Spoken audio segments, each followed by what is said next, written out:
After the end of World War II, the world was split into two, East and West. This marked the beginning of the era called the Cold War.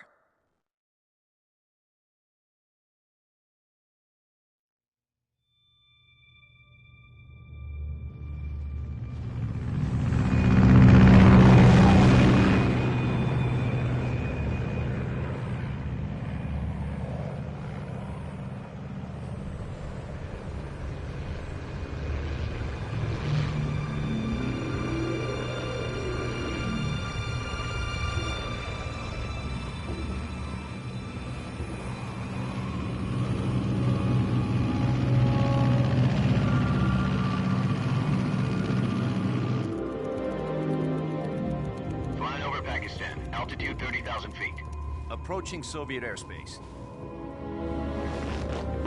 20 minutes to drop off. Commencing internal depressurization. Equipment check. Arm main parachute. All right. You ready to go? Drop zone still showing a high pressure mass.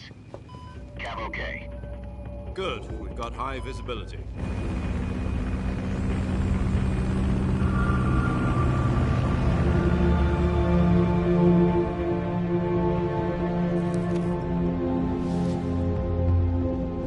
Put out that cigar.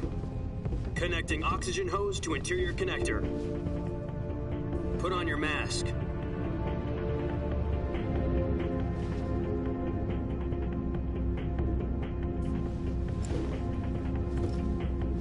Does this panty waste know what he's doing? Approaching release point.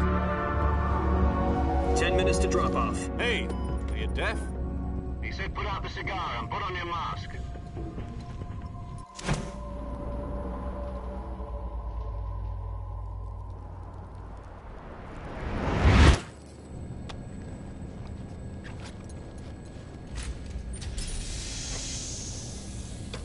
Depressurization complete. Checking oxygen supply. 6 minutes to drop off. Opening rear hatch.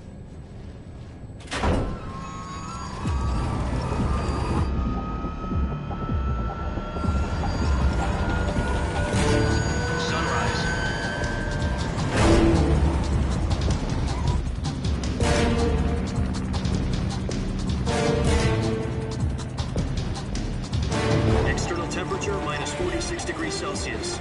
2 minutes to drop off. Stand up. You'll be falling at 130 miles per hour.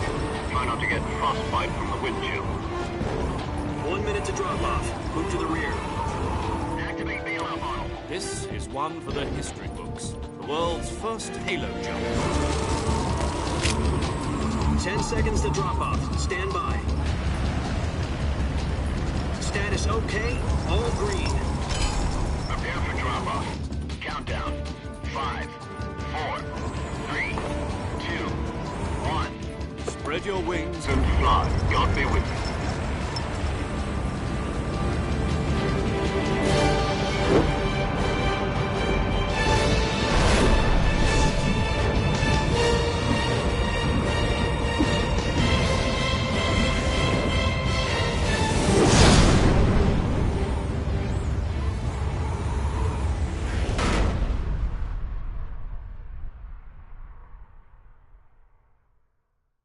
Jack, I've got some important news. The head of the CIA has finally given us the green light for the Virtuous mission. Virtual mission? No, the Virtuous mission. The future of our Fox unit depends on it. If it succeeds, we'll be officially organized into a unit. Virtuous mission? Sounds like some kind of initiation ritual. You know, don't get cocky. This isn't a training op. Right. So what exactly is this wonderful mission? Well, about 2 years ago, a certain Soviet scientist requested asylum in the West through one of our moles. His name is Nikolai Stepanovich Sokolov. He's head of the OKB-754 Design Bureau, one of the Soviets' top-secret weapon research facilities, and the East's foremost expert on weapons development. Sokolov? Isn't he that famous rocket scientist? The very same. On April the 12th, 1961, the Soviets achieved the first manned spaceflight in history. The Earth was blue, but there was no God. Well spoken. The rocket that carried Yuri Gagarin into orbit was the A-1, known as the Vostok rocket. Sokolov is said to be the man most responsible for the multi-engine cluster used in that rocket. After Gagarin's flight, Sokolov left rocket development to become the head of the newly established Design Bureau. From a lowly technician to head of a design bureau, that's quite a success story, so why do you want to defect? It seems he'd become afraid of his own creations. Afraid? Call it a crisis of conscience. And for that, he left his country and his family behind and went over the fence? Not exactly. One of his conditions was that his family was also to be taken safely to the west. We used a mole to get the family out first and succeeded in sneaking Sokolov over the Berlin Wall shortly afterwards. I was the one who conducted the operation. The security on the eastern side was still full of holes back then. Then what? We got Sokolov over in one piece, but the whole ordeal had left him exhausted, and we checked him into a hospital in West Berlin. It took him 2 weeks and more than 600 miles to get from the research facility in the Soviet Union to Berlin. He was in no condition to say anything coherent. And it was only a week later that we had something much bigger on our hands. The Cuban Missile Crisis. October the 16th, 1962, President Kennedy received word that the Soviets were in the process of deploying intermediate-range ballistic missiles in Cuba. The President demanded that the Soviets dismantle and remove the missiles. At the same time, he announced a naval blockade to prevent further missile shipments from reaching Cuba. But the Soviets didn't back down, instead placing their armed forces on secondary alert. Soviet transport ships carrying missiles continued on course towards Cuba. US and Soviet forces went on alert for an all-out nuclear war. Frantic negotiations were conducted through the UN's Emergency Security Council and unofficial channels to end the hair-trigger standoff. Finally, on October the 28th, the Soviet Union agreed to remove its missiles from Cuba, and so the world avoided a nuclear holocaust. But in order to get the Soviets to pull their missiles out, we had to make a deal. You mean the one where the US agreed to remove its IRBMs from Turkey? No. The Jupiter IRBMs deployed in Turkey were obsolete, and we were going to get rid of them anyway. They had no strategic value whatsoever to either the US or the Russians. The Turkey deal was a ruse, a cover story that was fed to the other intelligence agencies around the world. So what did the Russians really want? Sokolov. They wanted us to return Sokolov. You mean the Soviets pulled out of Cuba just to get their hands on Sokolov? That's right. What the hell was he working on? At the time, we had no idea. We were running out of time. It was either give up Sokolov or risk full-scale nuclear war. In the end, we had no choice. President Kennedy gave in to Khrushchev's demand. The next day, I got Sokolov out of the hospital, handing him over to agents on the eastern side. Sokolov kept on screaming, "Save me," until he disappeared from my side. Then a month ago, we received some new information from one of our moles. About Sokolov? Yes. He was taken back to the research facility and forced to continue working on the weapon in question under KGB supervision. What's more, it's on the verge of completion. So what kind of weapon is it? Something to do with space rockets? No, missiles. Same technology. I guess you're right. We don't know the details, but it appears to be a new kind of nuclear device. For half a year now, the Soviets have been conducting frequent nuclear tests at Semipalatinsk. Something to do with the weapon, I assume. We're talking about a secret weapon so big that Khrushchev was ready to pull out of Cuba to get it back. Is Sokolov still in the facility? No. According to our intelligence, he's in Selinoyarsk, a place in the mountains about 3 miles to the west that's known as the Virgin Cliffs. The Virgin Cliffs.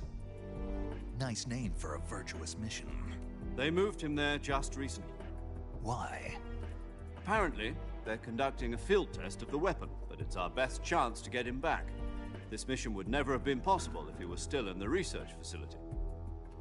This is our last chance. Sokolov must have known that too when he contacted us.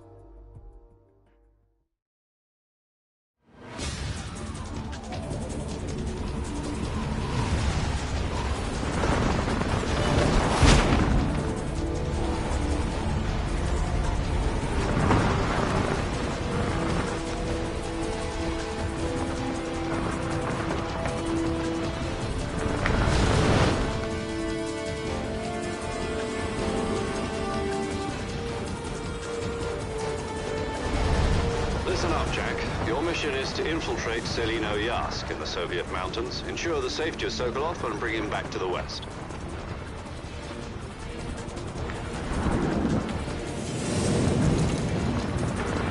If we don't get Sokolov back before that weapon is complete, we'll be facing a major crisis. The clock is ticking.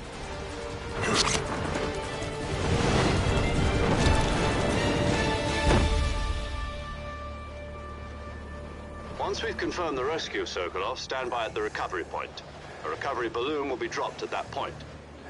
Helium will be pumped into the balloon to inflate it. The process takes about 20 minutes. Once it's complete, the gunship's arm will latch onto the balloon and pull it up. The Fulton surface-to-air recovery system. I'm familiar with the theory. Take it easy. It's been combat-proven. Do you think Sokolov is up to it? The shock will be less than during a parachute jump, and the arm can handle up to 500 pounds. So you're planning on going over the border in a single combat Talon? She's equipped with two 6-barrel 20mm Vulcan cannons, as well as two 40mm machine guns. Sounds like she could hold her own against a battalion of tanks. Even with the fuel in the reserve tank, we're facing a 4-hour time limit. If all goes well, it shouldn't take more than a few hours. Home in time for dinner. But if anything goes wrong, you'll be eating dinner, breakfast, and all the rest of your meals in the jungle.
Do you copy?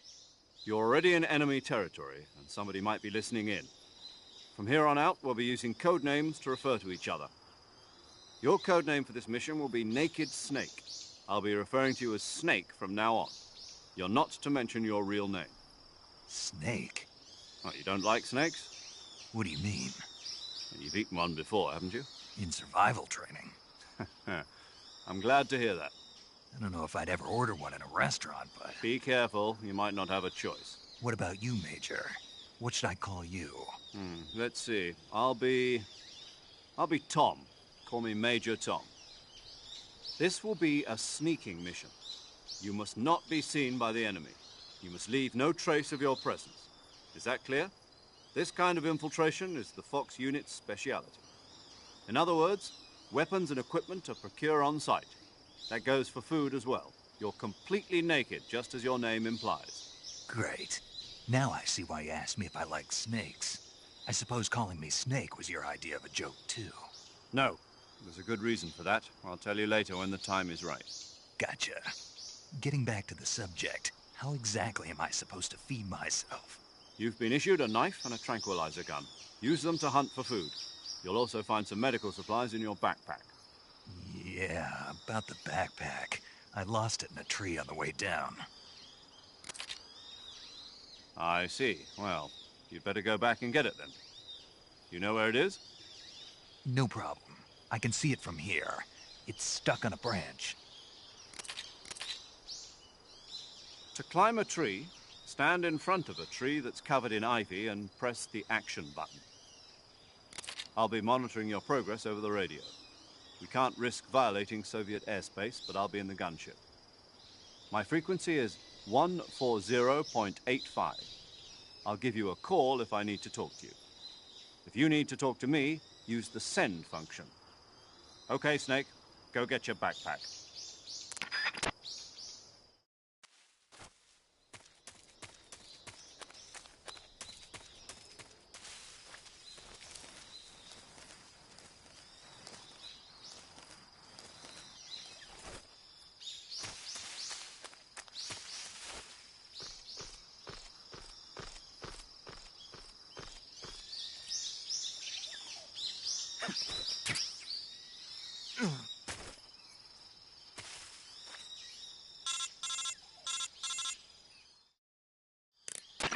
I see you've retrieved your backpack, Snake. To equip a weapon, it's necessary to take it out of your backpack. In the survival viewer, choose Weapon from the backpack. Your available weapons will be displayed in a window in the upper left. From that list, choose the weapon you want to equip and press the Enter button. For other equipped items, just do the same thing from Item. Got it. Use the survival viewer backpack. Yep, that's right.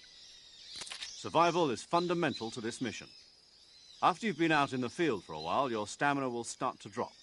If your stamina gets too low, it'll affect your performance. You won't be able to shoot accurately, for example, and your wounds won't heal as smoothly. Keep an eye on your stamina so you don't run out. To recover lost stamina, you can hunt for local flora and fauna. You can use either your tranquilizer gun or your knife to hunt. My only weapon is a Mark 22 Hush Puppy tranquilizer gun? That's right. It's been fitted with its own suppressor. However, the suppressor will deteriorate every time you fire. Once its durability reaches 0, the noise suppression effect will be gone. So don't get too trigger-happy with it. The suppressor's durability is shown in the icon.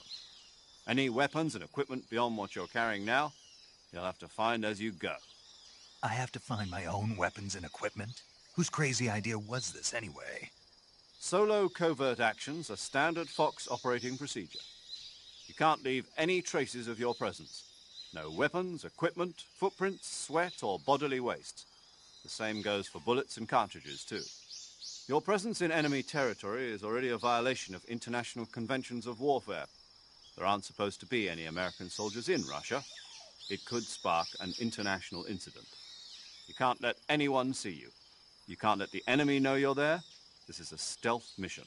You're a ghost, Snake, in every sense of the word. And there'll be no rescue if you're captured. The military and US government will deny any involvement in the affair. Then I'll just have to take care of myself, huh? I'm afraid so. You've been given a fake death pill for that purpose. SIS guidelines stipulate that soldiers on covert ops like this one be issued a potassium cyanide capsule. Tape it to your body so you can take it when you need to. How generous of you. Use it if you're taken prisoner by the enemy. It'll send you into a state of false death for a short time. Fooling them into thinking that I'm really dead. So how do I come back to life? Just take the revival pill. You mean that thing they put in my tooth before the mission? That's the one. But be careful. If you remain in a state of false death for too long, nothing will be able to bring you back. Remember that. I'll keep it in mind. You said this was a solo mission, right? Right. I guess that means I can't count on any reinforcements. Correct. The mission rests entirely in your hands. A real one-man army.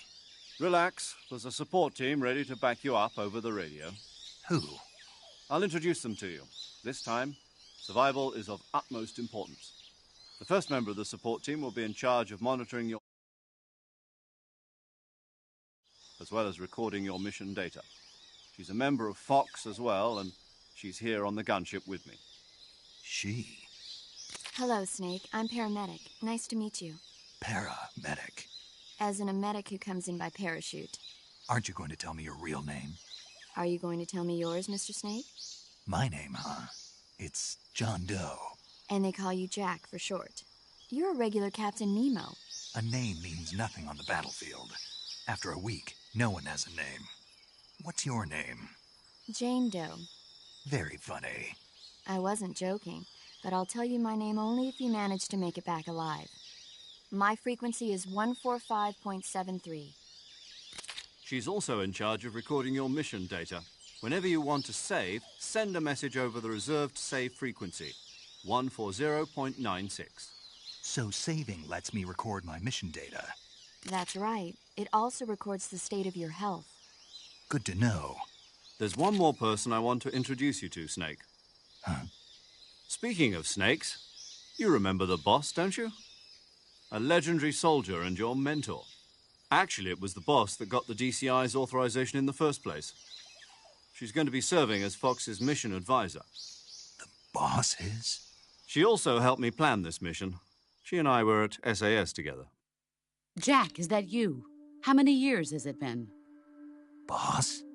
That's right. It's me. Talk to me. Let me hear your voice. It's been 5 years, 72 days, and 18 hours. You've lost weight. You can tell just by the sound of my voice. Of course I can. I know all about you. Really? Well, I don't know anything about you. What's that supposed to mean? Why'd you disappear on me all of a sudden? I was on a top-secret mission. You didn't need me anymore. But there were still so many things I wanted you to teach me. No, I taught you everything you needed to know about fighting techniques. I taught you all I could. The rest you needed to learn on your own. Techniques, sure. But what about how to think like a soldier? How to think like a soldier? I can't teach you that. A soldier needs to be strong in spirit, body, and technique. And the only thing you can learn from someone else is technique. In fact, technique doesn't even matter. What's most important is spirit. Spirit and body are like two sides of a single coin. They're the same thing.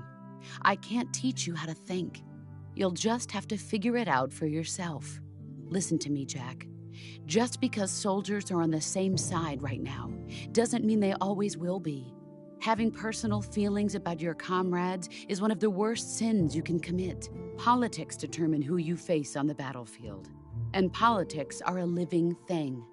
They change along with the times. Yesterday's good might be tomorrow's evil. Is that why you abandoned me? No, it had nothing to do with you. I already told you, Jack. I was on a top-secret mission. A soldier has to follow whatever orders he's given.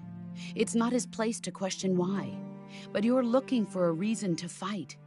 You are a natural-born fighter, but you're not quite a soldier. A soldier is a political tool, nothing more. That's doubly true if he's a career soldier. Right and wrong have no place in his mission. He has no enemies and no friends. Only the mission. You follow the orders you're given. That's what being a soldier is. I do whatever I have to get the job done. I don't think about politics. That's not the same thing. Sooner or later, your conscience is going to bother you. In the end, you have to choose whether you're going to live as a soldier or just another man with a gun. There's a saying in the Orient, loyalty to the end. Do you know what it means? Being patriotic. It means devoting yourself to your country. I follow the president and the top brass. I'm ready to die for them if necessary. The president and the top brass won't be there forever. Once their terms are up, others will take their place. I follow the will of the leader, no matter who's in charge.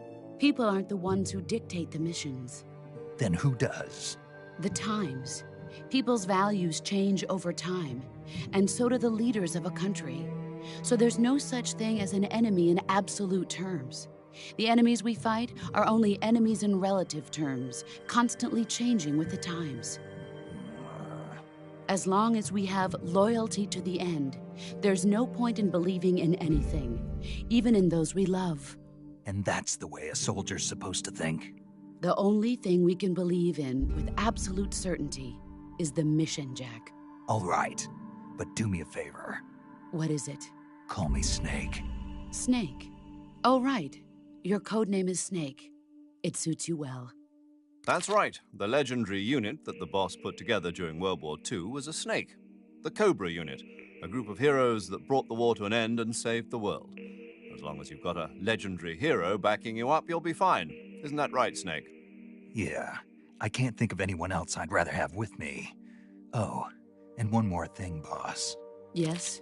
It's good to hear your voice again. Same here. After all, who knows if either of us will make it out alive? Snake, you are always best at urban warfare and infiltrating buildings. But this is the jungle. Survival is going to be key. Those CQC techniques I taught you are sure to come in handy. CQC? Close quarters combat, huh? I've been in the Green Berets for the past few years. I'm probably pretty rusty. Not to worry. I'll be here to help you remember. After all, this is your first actual survival mission. I'll be supporting you over the radio. Where are you, boss? Next to the Major? The boss is communicating with us by radio from aboard a Permit-class submarine in the Arctic Ocean. My frequency is 141.80. Call me if you need my advice on battle techniques. Gotcha. Your mission is to retrieve Dr. Sokolov. Dr. Sokolov is being held in an abandoned factory located to the north of your current position. Avoid heavy combat and don't let anyone see you. Don't forget that this is a stealth mission. Snake, try to remember some of the basics of CQC.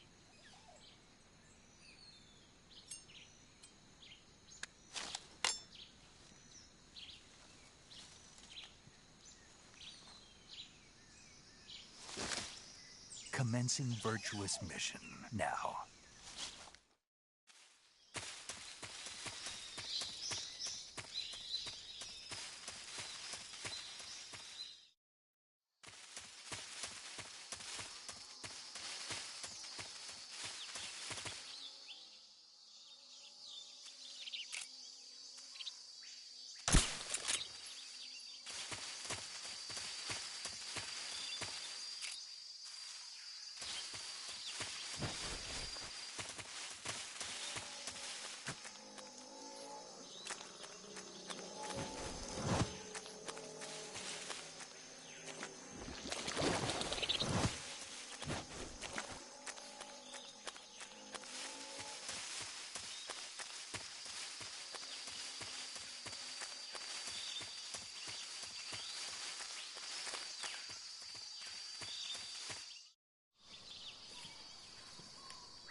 Major, I've spotted 2 enemy soldiers.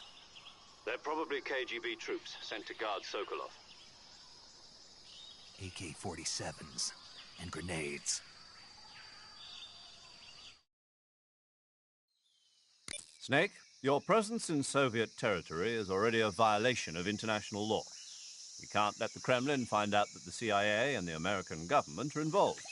Contact with the enemy is strictly prohibited. Don't engage them in battle either. This is a stealth mission. Got that? The Major is right. The point of this mission is to sneak through the jungle without being seen. The success of the mission depends on how well you use your camouflage. Change your camouflage by selecting Camouflage from the Survival Viewer. The Uniform option lets you pick your uniform, while the Face option lets you change your face paint. Choosing camouflage that blends in with your surroundings will help you conceal yourself more effectively. Also, don't forget that anything that moves will stand out in the jungle. If you just stand up and run around like an idiot, you're bound to be spotted. But if you crawl instead, you should be able to sneak by without being noticed. You can see how effective your camouflage is by looking at the Camo Index. The Camo Index shows how well your current camouflage blends in with the surrounding area. The higher the value, the harder you are to spot, and vice versa.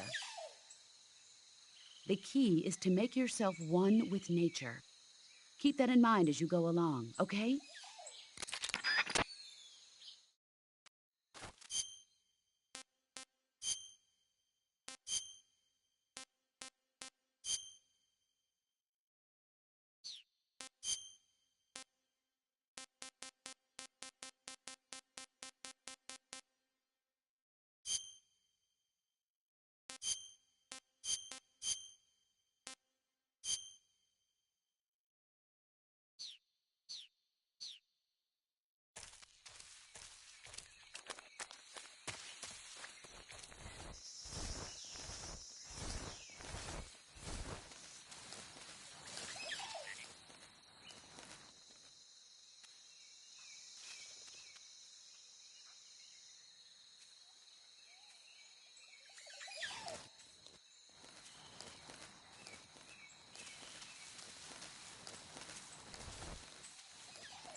Huh? Who was that?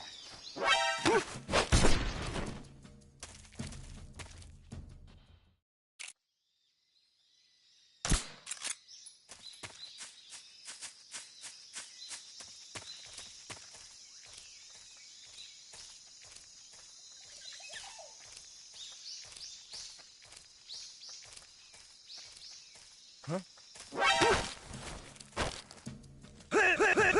Radio, call HQ!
I hear something.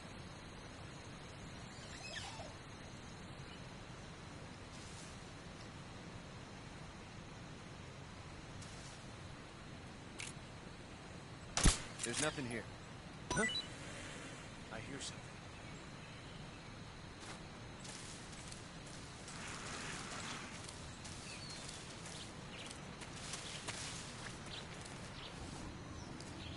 There's nothing here.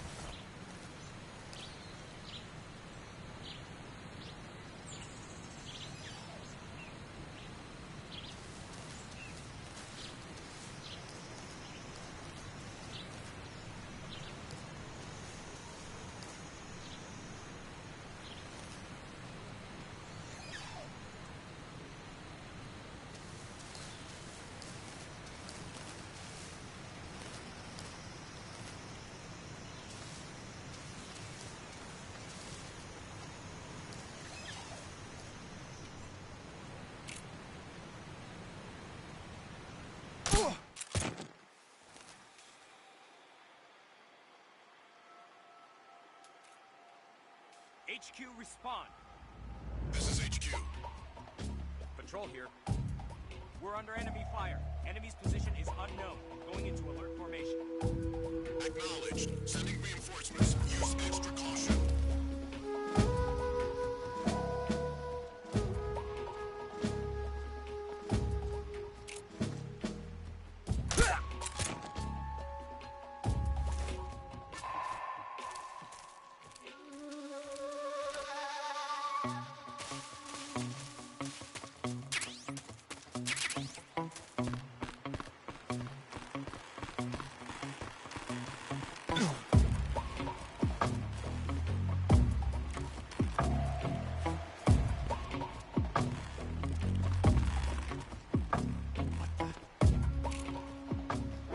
Who's that?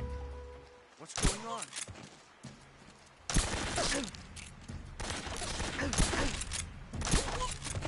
HQ, please respond. This is HQ.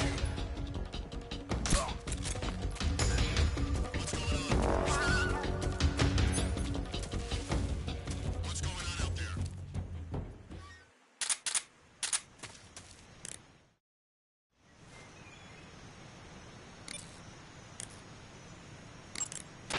I see you've got yourself a Baltic hornet's nest. Baltic hornets are a variety of hornets that inhabit that area. The difference between them and other hornets is that they produce honey in their nests. Inside the nests are larvae, pupa, and adults. You can eat them all. In particular, the honey you find inside the nest is delicious and full of nutrients. It's easy to digest and helps pep you up when you're feeling tired. In short, it's the perfect survival food. Honey can also be used as a burn ointment. When honey is applied to a burn, it creates a protective coating over the skin. When you knock down a hornet's nest, a burn ointment will appear along with it, so don't forget to pick it up. Of course, the hornets aren't going to give up their nest without a fight. If you knock a nest down, a large swarm of hornets will come flying out, so be careful.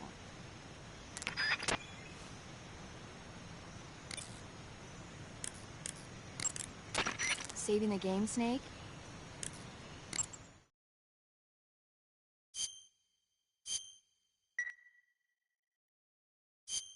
Hey, Snake, you ever heard of Godzilla, King of Monsters? No, what is it? It's a movie. You haven't seen it? Nope. It's about this monster called Godzilla, who grows to an enormous...